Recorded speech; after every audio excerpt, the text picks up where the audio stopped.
जय हिंद, नमस्कार। Learn to Hindi के सभी दोस्तों को आप सबका एक बार फिर से स्वागत है इस छोटे से चैनल में। आप लोग कैसे हैं? आशा है, उम्मीद है आप लोग स्वस्थ मस्त और गर्मी का आनंद ले रहे होंगे, ठंडा वगैरह पी रहे होंगे। तो TRE 4 की सुगबुगाहट या हवाएं ऐसे आ रही हैं, तो इसी सबको ध्यान में रखते हुए हम जो है TRE 4 TGT PGT हिंदी के लिए प्रैक्टिस कर रहे हैं। अगर आप चैनल पर पहली बार आए हैं तो इसके पहले आप देखेंगे हमने जो है बुलेट पॉइंट के रूप में जो सामान्य अध्ययन से 40 प्रश्न पूछे जाते हैं, उन सभी का बुलेट पॉइंट या प्रीवियस ईयर हम देख चुके हैं अपने चैनल पर, आप उसको देख लेंगे। और हिंदी के लिए सबसे इम्पोर्टेंट हमारी 1000 प्रश्नों की श्रृंखला है जो इसी चैनल पर उपलब्ध है, आप उसको देख लेंगे। प्ले लिस्ट आप वैसे चेक कर सकते हैं। और उसके साथ ही कुछ जो भी हिंदी के महत्वपूर्ण टॉपिक हैं, जैसे हिंदी साहित्य का इतिहास, लेखन, साहित्य इतिहास की पुस्तकें, लेखन विधियाँ, नामकरण, काल विभाजन, बिहार के प्रमुख कवि, एकांकी, समाचार पत्र, साहित्य के जो भी सम्मान है, ज्ञानपीठ पुरस्कार, साहित्य अकादमी पुरस्कार और जो भी पुरस्कार, इन सबको हम देख चुके हैं, तो आप लोग उसको देख सकते हैं। तो आइए ज़्यादा बात ना करते हुए हम अपनी वीडियो को शुरू करें। आइए, सारी बातें हो गई हो तो हम शुरू करते हैं वीडियो को।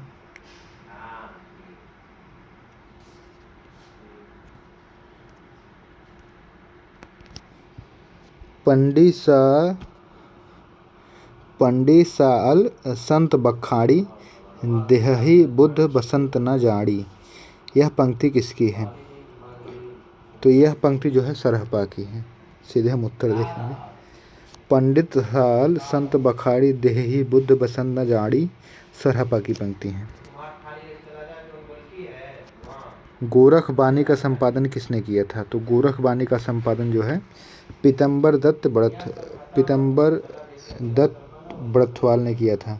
और पीतम्बर दत्त बड़थवाल के बारे में एक बात है कि हिंदी में इन्होंने प्रथम PhD इन्होंने ही की थी, और निर्देशन जो है श्याम सुंदर दास ने इनको दिया था। निर्देशक उन्हीं के निर्देशन में किए थे, या गाइड। आगे देखते हैं, निम्न में से कौन नीतिकार कवि है? रहीमदास, दीनदयाल गिरधर, कविराय। तो इसमें से तीनों लोग जो है नीतिकार कवि हैं, तो इसमें से घ ऑप्शन सही हो जाएगा, उपयुक्त में से एक से अधिक। इसमें से किसका संबंध फोर्ट विलियम कॉलेज से नहीं है? सदल मिश्र, राजा लक्ष्मण सिंह, लल्लू लाल। तो सदल मिश्र और लल्लू लाल का जो है संबंध फोर्ट विलियम कॉलेज से है, राजा लक्ष्मण सिंह का नहीं है। तो इसमें से ख ऑप्शन सही हो जाएगा। आगे देखते हैं, निम्न में से कौन त्रैमासिक पत्रिका थी? तो निम्नलिखित में से कौन त्रैमासिक पत्रिका थी? तो नागरी प्रचारणी जो है त्रैमासिक पत्रिका थी। आप लोग कमेंट करेंगे हम सारे विकल्प पढ़ें कि ना पढ़ें, इसको आप कमेंट करेंगे, फिर आगे वैसे हम करेंगे। काल प्रवृत्ति का निर्णय प्राप्त ग्रंथों की संख्या द्वारा नहीं निर्णित हो सकता है, बल्कि उसका की मुख्य प्रेरणादायक वस्तु के आधार पर ही हो सकता है। यह विचार किसका है? तो यह आचार्य हजारी प्रसाद द्विवेदी का विचार है। भारतेंदु के नाटकों और नाट्य शैलियों के साथ सुमेलित कीजिए। भारतेंदु के नाटकों और नाट्य शैलियों के साथ सुमेलित कीजिए। तो इसमें से देखते हैं कौन सा हो जाएगा। इसमें का 3 हो जाएगा और खा का जो है 4 हो जाएगा। तो इसको कविता कौमुदी के संग्रहकर्ता थे, तो कविता कौमुदी के संग्रहकर्ता जो है राम नरेश त्रिपाठी थे। कविता कौमुदी के संग्रहकर्ता राम नरेश त्रिपाठी थे। हिंदी में हिंदी साहित्य का सबसे पहले इतिहास किसने लिखा है? हिंदी में हिंदी साहित्य का इतिहास सबसे पहले किसने लिखा है? तो हिंदी में हिंदी साहित्य का इतिहास सबसे पहले शिव सिंह सेंगर ने लिखा। गारसा दत्तासी ने लिखा था, वो फ्रेंच भाषा में लिखा था। अब इतिहास जॉर्ज ग्रियर्सन ने लिखा है। भाषा काव्य संग्रह किसकी कृति है? तो भाषा काव्य संग्रह महेश दत्त शुक्ल की काव्य कृति है। महेश दत्त शुक्ल की। इनमें कौन सा संगत है? देखते हैं, परमात्मा प्रकाश योगेंद्र जोइंदी, कुवलय माला कथा उद्यतन सूरी, उक्ति व्यक्ति प्रकरण पंडित दामोदर शर्मा, और घ उपयुक्त में से एक से अधिक, अड़ा उपयुक्त में से कोई नहीं। तो ये सभी संगत हैं, तो इसमें से अड़ा ऑप्शन सही हो जाएगा, कोई नहीं। आदिकाल के किस कवि ने खड़ी बोली में रचना की है? आदिकाल के किस कवि ने खड़ी बोली में रचना की है? तो ये जो है चंद्र बरदाई होंगे नहीं, ये विद्यापति हैं। आदिकाल के कवि थे जो है अमीर खुसरो, अमीर खुसरो ने ही खड़ी बोली में रचना की है, और इनको जो है गज़ल की शुरुआत इन्हीं से मानी जाती है, और तत्कालीन में देखें तो दुष्यंत कुमार जो है अपना नाम बनाए हुए हैं। 13 नंबर का प्रश्न देखते हैं। सिद्धों से संबंधित रामचंद्र शुक्ल के कौन से कथन सही है? सिद्धों की वानियाँ सांकेतिक है, सही है। वज्रयान में आकर महासुखवात का प्रवर्तन हुआ, वज्रयान में आकर महासुखवात का सिद्धों का साहित्य शुद्ध साहित्य के अंतर्गत नहीं आता है, ये सही है। तो इसमें से घ ऑप्शन सही हो जाएगा, उपयुक्त में से एक से अधिक, क्योंकि सभी सही है। बौद्ध गान ओ दोहा का संपादन किसने किया? बौद्ध गान ओ दोहा का संपादन किसने किया? तो बौद्ध गान ओ दोहा का संपादन किया है हरप्रसाद शास्त्री ने। अच्युत चरण तरंगनी शिव सिर मलातिमाल, हरि न बनायो सुरसुरी कीजो इंदो भाल के रचनाकार कौन है? तो रहीम है।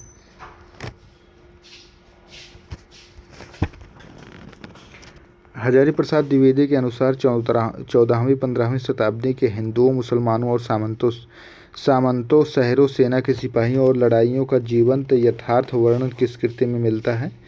तो ये विद्यापति की कीर्तिलता में मिलता है। तो पुरुष परीक्षा भी विद्यापति की रचना है, ये ध्यान रखेंगे। तो कीर्तिलता में मिलता है। हजारी प्रसाद द्विवेदी के अनुसार 14वीं-15वीं शताब्दी के हिंदुओं, मुसलमानों, सामंतों, शहरों, सेना के सिपाहियों और लड़ाइयों के जीवंत का यथार्थ वर्णन जो है विद्यापति के कीर्तिलता से मिलता है। आगम वेव पुराणे पंडित मान बहांति, आगम वेव पुराणे पंडित मान बहंती, पक्का सिरफल अलिया जिम बहरित भरम्यांति। प्रस्तुत पंक्तियाँ किसकी है? तो प्रस्तुत पंक्तियाँ जो हैं कण्हपा की हैं। कै बिरहुन को मीच दे, कै बिरहुन को मीच दे, कै आपा दिखलाई, कै मिरहुन को मीच दे, कै आपा दिखलाई, 8 पहर का दंझड़ा मोपय सहा न जाए। इन पंक्तियों में प्रेम की किस स्थिति का वर्णन हुआ है? तो विरह की अतिशयता का। हिंदू मग पर पाँव न रखियो, हिंदू मग पर पाँव न रखियो, हिंदू मग पर पाँव न रखियो, का बहुतो जो हिंदी भख्यों। ये पंक्तियाँ किस बोली में जो है, ये पंक्तियाँ किस बोली में कही गई हैं? तो ये अवधी भाषा में कही गई है। और हिंदू मग पर पाँव न रखियो, ये जो है अवधी भाषा की पंक्ति है। ये पंक्ति अवधी भाषा की है। ये जो है नूर मोहम्मद की पंक्तियां हैं जो अनुराग वासुरी से ली गई हैं।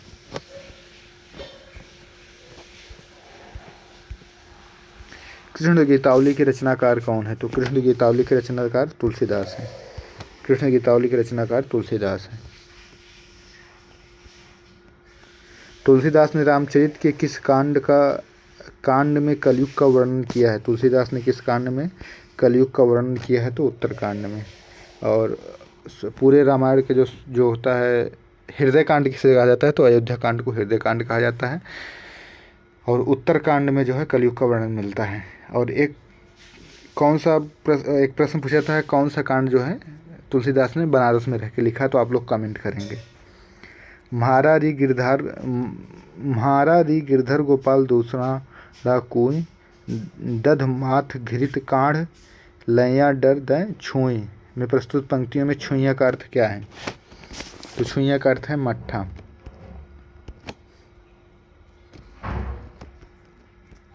रस पंचाध्याय किस छंद में लिखी गई है? रस पंचाध्याय किस छंद में लिखी गई है? तो रस पंचाध्याय जो है रोला छंद में लिखी गई है।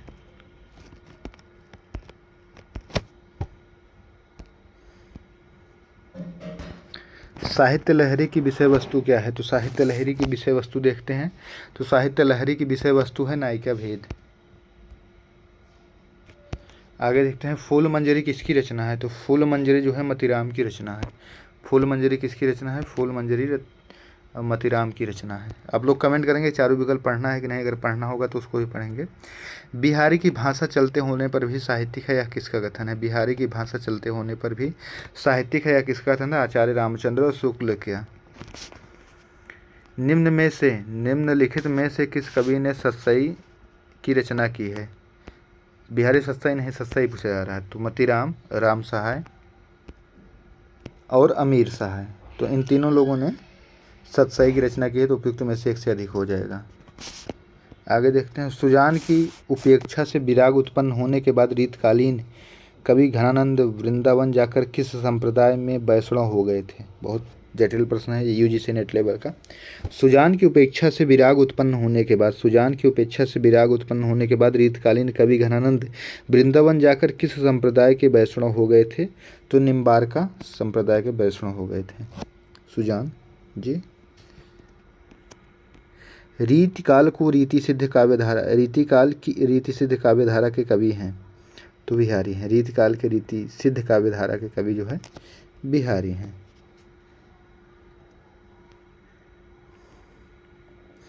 इनमें से किस कवि ने प्रबंधात्मक वीर काव्य की भी रचना की है?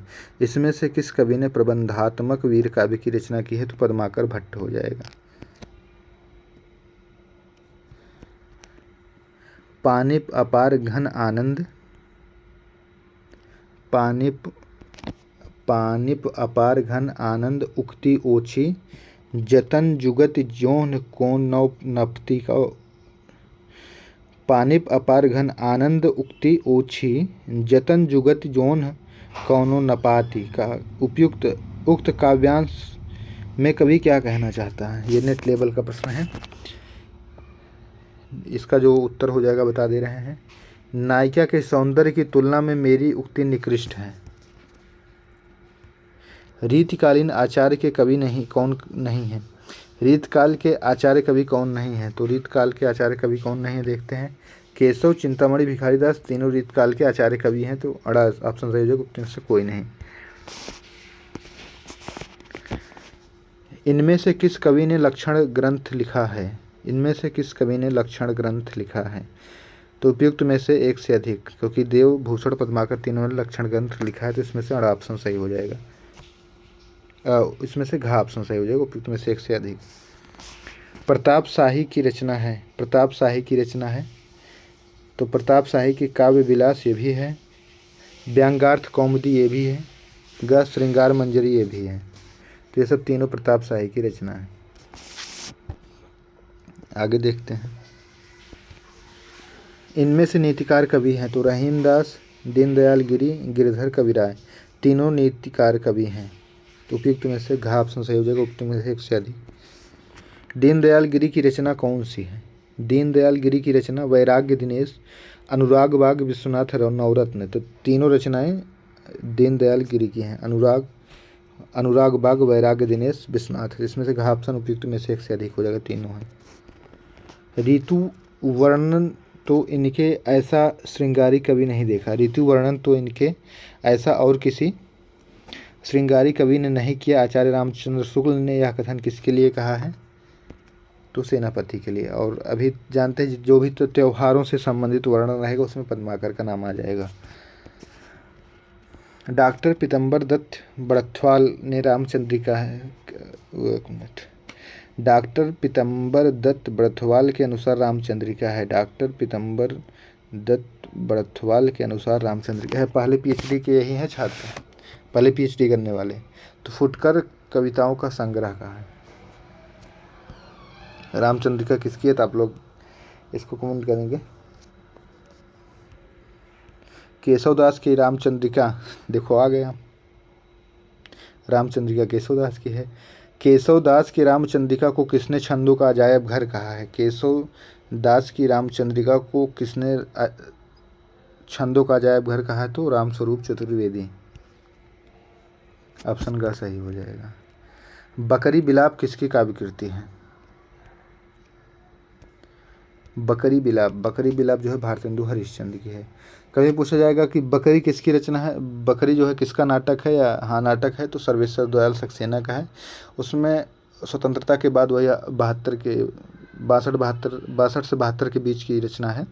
इसमें एक बकरी को नेता लोग पकड़ के बताते हैं महात्मा गांधी की बकरी उसके नाम पे चंदा इकट्ठा करके चुनाव लड़ना चाहते हैं, लेकिन अंततः वो अपनी बकरी छीन ले जाती है महिला। तो उसी का वर्णन है। बहुत मस्त नाटक है, उसको देखना चाहिए। बकरी, सर्वेश्वर दयाल सक्सेना। कौन सी बोली मध्य पहाड़ी हिंदी उपभाषा के अंतर्गत आती है? तो कौन सी बोली मध्य पहाड़ी हिंदी उपभाषा के अंतर्गत आती है? तो गढ़वाली।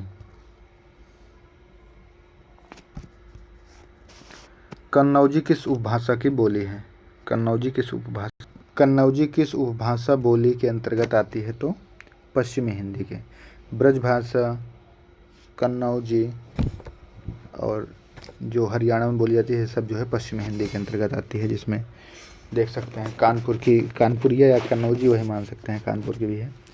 छोटी छोटी बात को बढ़ाकर कहना, इसको देखते हैं। छोटी बात को बढ़ा चढ़ाकर कहना अर्थ के लिए सटीक मुहावरा है। तिल का ताड़ करना। छोटी बात को बढ़ा चढ़ाकर कहना तिल का ताड़ करना, इसमें खासा ही हो जाएगा। आगे देखते हैं। तुलसीदास ने कवितावली की रचना किस भाषा में की है? जाहिर सी बात है ब्रजभाषा में ही करेंगे। तुलसीदास ने कवितावली की रचना किस भाषा में की है? तो ब्रजभाषा में की है। राजस्थानी उपभाषा के अंतर्गत कितनी बोलियां आती हैं? तो राजस्थानी उपभाषा के अंतर्गत 4 बोलियां आती हैं। राजस्थानी उपभाषा के अंतर्गत 4 बोलियां आती हैं, उसे हम बताने का प्रयास कर रहे हैं। मेवाती, मेवाड़ी, ढूंढाड़ी, जयपुरी। इसमें से एक गलत हो जाएगा। खड़ी बोली को आर्टिफिशियल डिलेक्ट किसने कहा है? तो जॉर्ज अब्राहम ग्रियर्सन ने कहा है। इसमें से का ऑप्शन सही हो जाएगा। पहाड़ी उपभाषा के अंतर्गत कौन सी बोली नहीं आती है? तो पहाड़ी उपभाषा के अंतर्गत कौन सी बोली नहीं आती है? तो मध्य पहाड़ी और पश्चिमी पहाड़ी आती है और पूर्वी पहाड़ी नहीं आती है। इसमें से का ऑप्शन सही हो जाएगा।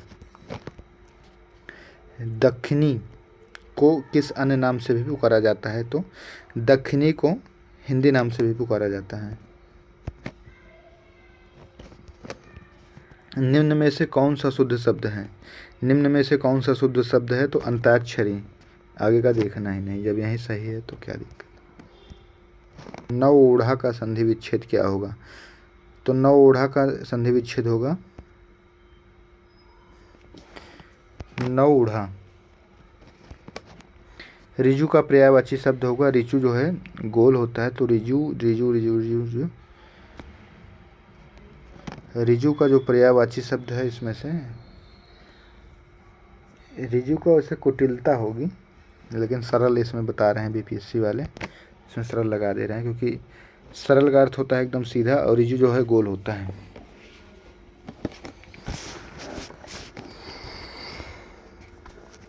जो ज्ञात इतिहास के पूर्व का हो वाक्यांश के लिए एक शब्द है प्रागैतिहासिक। जो ज्ञात इतिहास के पूर्व का हो वाक्यांश के लिए एक शब्द है प्रागैतिहासिक। पारितोषिक किस शब्द का पर्यायवाची है? तो पारितोषिक का मतलब होता है इनाम। पर्याय की दृष्टि से कौन सा युग्म सही नहीं है? पर्याय की दृष्टि से कौन सा युग्म सही नहीं है? तो पर्याय की दृष्टि से तारी, तनड़ी ये भी सही है, उपालस में भी सही है, ये सही नहीं है। अनिल और तुषार, इसमें ग ऑप्शन सही हो जाएगा। पॉकेट मार शब्द में कौन सा समास है? तो पॉकेट मार में जो है तत्पुरुष समास है। पॉकेट मारने वाला। निम्न में से कौन सा वाक्य शुद्ध है? तो श्री कृष्ण के अनेक नाम हैं, ये सही। अगर अनेकों हो जाता तो गलत हो जाता है यहीं कहीं। आपका पत्र धन्यवाद सहित मिला। बंदूक एक बहुत उपयोगी शस्त्र है, तो इसमें से घ ऑप्शन सही हो जाएगा। उपयुक्त में से एक से अधिक सही भी सही है। एक लड़के ने ठीक उत्तर दिया में एक क्या है? एक सर्वनाम है।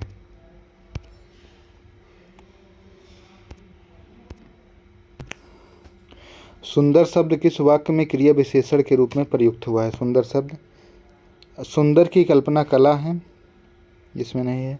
यह बच्चा कितना सुंदर है इनका।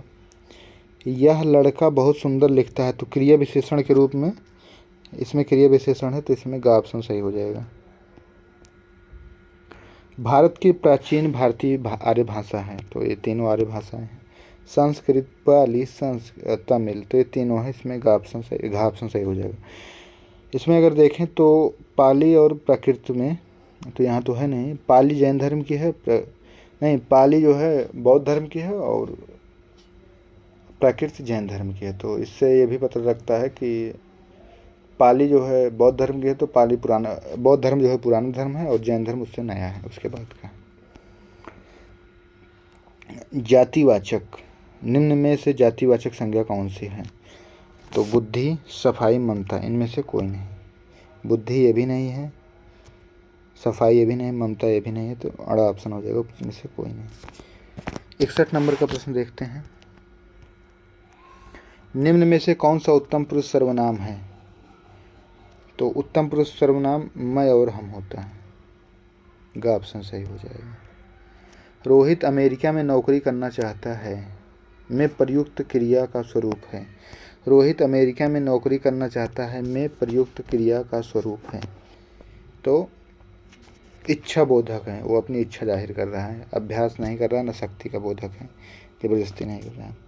रूपांतर के अनुसार शब्दों के कितने भेद होते हैं? तो रूपांतर के अनुसार शब्दों के कितने भेद होते हैं? रूपांतर के अनुसार शब्दों के 2 भेद होते हैं। भेद की दृष्टि से पदबंध के कितने प्रकार होते हैं? भेद की दृष्टि से पदबंध के 8 प्रकार होते हैं, बीपीएससी ने यही माना है। 65 नंबर प्रश्न है, जूतियों में दाल बांटना मुहावरे का सही अर्थ है। तो इसका हमें 2 उत्तर लग रहा है। पहला तो अपमान करना हो सकता है कि जूतियों में दाल बांटना, और दूसरा है जो बीपीएससी ने माना है लड़ाई झगड़ा हो जाना, जूतियों में दाल बांटना।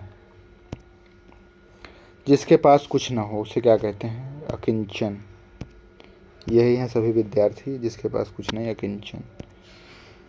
उन्नत मना, उन्नत मना, उन्नत मना शब्द का सही अर्थ है उच्च भाव और विचारों से युक्त। इसमें घ ऑप्शन सही हो जाएगा। निम्न में से शुद्ध वाक्य है, निम्न में से शुद्ध वाक्य कौन सा है?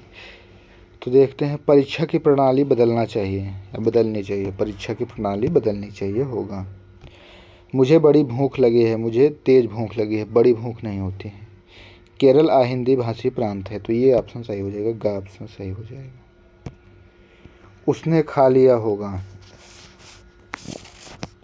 उसने खा लिया होगा वाक्य है विस्मय बोधक, विस्मयवाचक, संदेहवाचक, आज्ञावाचक। तो ये जो है इसमें संदेह बताया जा रहा है, संदेहवाचक। उसने खा ही लिया होगा, इसमें विस्मय, खा लिया है इसमें विस्मय हो जाएगा। उसने वह खाया, वह खाएगा या वह खा ले, तो आज्ञावाचक हो जाएगा। रचना के अनुसार वाक्य के कितने भेद होते हैं? तो रचना के अनुसार वाक्य के 3 भेद होते हैं, सरल, मिश्र, संयुक्त। रचना के आधार पर वाक्य के 3 भेद होते हैं। जिस वाक्य में एक क्रिया होती है और एक कर्ता होता है उसे क्या कहते हैं? उसे सरल वाक्य कहते हैं। वो अभी ये देख रहे थे। निम्न में से कौन सा शुद्ध शब्द है? तो ज्योत्सना ये भी सही है, अनुगृहित ये भी सही है, आधीन नहीं होता, अधीन होता है। स्वजाति शब्द का विलोम क्या होता है? स्वजाति मतलब अपने में, विजाति मतलब बाहर की, तो इसमें ग ऑप्शन सही हो जाएगा, विजाति मतलब बाहर की जाति। निम्न में हाथी का पर्यायवाची शब्द कौन सा है? तो 74 नंबर प्रश्न में देखते हैं, दंती, कुंजर, करी, तो तीनों जो है हाथी का पर्यायवाची शब्द है, तो उपयुक्त में से एक से अधिक हो जाएगा। आगे देखते हैं, इनमें कौन सा तत्सम शब्द है? तो कृष्ण जो है तत्सम शब्द है, खीर और कोयल तद्भव शब्द है, ये क्षीर हो जाएगा जैसे तत्सम होगा। तो आगे देखते हैं,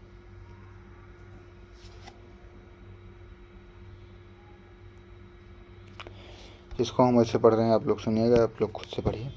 बुनियादी शिक्षा को हम लोग बेसिक शिक्षा कहते हैं। बुनियादी शिक्षा को हम लोग बेसिक शिक्षा कहते हैं। बुनियादी शिक्षा का तात्पर्य शिक्षा की उस प्रणाली से है जिसमें विभिन्न प्रकार के हस्तशिल्पों का प्रशिक्षण प्रदान करते हुए बालकों के शारीरिक, मानसिक, नैतिक, सामाजिक और आध्यात्मिक विकास करना है। शिक्षा के द्वारा हमें आत्मनिर्भर बनाने का प्रयास किया जाता है। महात्मा गांधी ने आज से कई वर्ष पूर्व बुनियादी शिक्षा का आंदोलन शुरू किया था। उन्होंने राष्ट्र के लिए कई प्रकार के प्रारंभिक शिक्षा का प्रस्ताव रखा था, जिसका केंद्र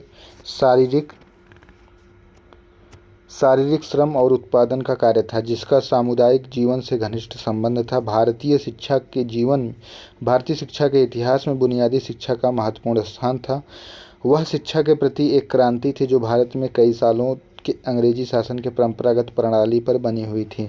बुनियादी शिक्षा से राष्ट्रीय चेतना जागृत हुई और बुनियादी शिक्षा पद्धति में 3 बातें इस प्रकार हैं। शिक्षा में उत्पाक कार्यालय अर्थात कोई ऐसा विषय सिखाया जाए जिससे छात्र कुछ कमाई करने योग्य बन सके। पाठचर्या का उत्पादक सहकार्यकलापों और भौतिक तथा सामाजिक पर्यावरण से सहसंबंध। स्कूल और स्थानीय जन समुदाय से घनिष्ठ संबंध। तो देखते हैं बुनियादी शिक्षा को हम लोग और किस नाम से जानते हैं। तो बुनियादी शिक्षा को हम लोग जो है बेसिक शिक्षा के नाम से जानते हैं। बुनियादी शिक्षा को हम लोग बेसिक शिक्षा के नाम से जानते हैं। तो इसमें से खास सही हो जाएगा। बुनियादी शिक्षा का आंदोलन किसने शुरू किया है? बुनियादी शिक्षा का आंदोलन जो है महात्मा गांधी ने शुरू किया था। बुनियादी शिक्षा से क्या जागृति हुई है? तो बुनियादी शिक्षा से जो है राष्ट्रीय चेतना जागृत हुई है। 79 भारतीय शिक्षा के इतिहास में किसका महत्वपूर्ण स्थान है? भारतीय शिक्षा के इतिहास में बुनियादी शिक्षा का महत्वपूर्ण स्थान है, या बेसिक शिक्षा जिसे। इस गद्यांश का उपयुक्त शीर्षक क्या हो सकता है? तो देखते हैं। बुनियादी शिक्षा का इतिहास ये नहीं होगा, हो सकता है लेकिन सिर्फ यही नहीं होगा। बुनियादी शिक्षा और समाज ये भी नहीं। बुनियादी शिक्षा और इतिहास एवं महत्व, हाँ बुनियादी शिक्षा का इतिहास और महत्व ये हो जाएगा। इसमें ग ऑप्शन सही हो जाएगा। तो इसी प्रकार ये तीसरा जो है हमारा पार्ट खत्म होता है। चैनल पर पहली बार आए हैं, यहाँ तक वीडियो को देखे हैं तो आप लोग का बहुत बहुत धन्यवाद। और जो भी वीडियो पढ़े हैं जीएस से संबंधित और हिंदी के स्पेशल टॉपिक वाइज और 1000 प्रश्नों की श्रृंखला को ज़रूर आप देखिएगा। बहुत मज़ा आएगा उसमें, क्योंकि बहुत अच्छा है वो। काफ़ी दिनों के प्लान के बाद उसको हम लाए हैं। और चैनल को लाइक शेयर सब्सक्राइब कर दीजिए। इसके बाद भी अगर आप लोग कमेंट करेंगे कि इसमें से हम चारों विकल्प को पढ़ें, एक्सप्लेन करें, तो आप लोग कमेंट करेंगे, उसको किया जाएगा, नहीं तो ऐसे किया जाएगा। जय हिंद, नमस्कार। मिलते हैं किसी शायद अगले वीडियो में।